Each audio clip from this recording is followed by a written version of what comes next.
Are you trying to recover an old version of your Excel file? If you autosave to OneDrive, here's how you can retrieve it. With your file open, up at the top here, if you click on it, you'll see an option for version history. And now it'll open up a pane, and on the right hand side, you'll see the last time it was modified. If you click on any one of them, it'll revert to that older version.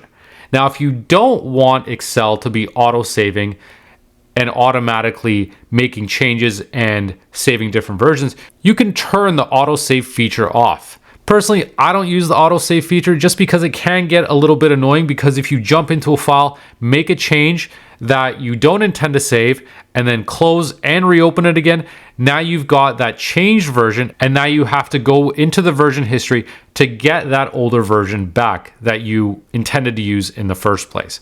So unless you're really comfortable with the autosave feature in OneDrive, you may want to consider leaving it off.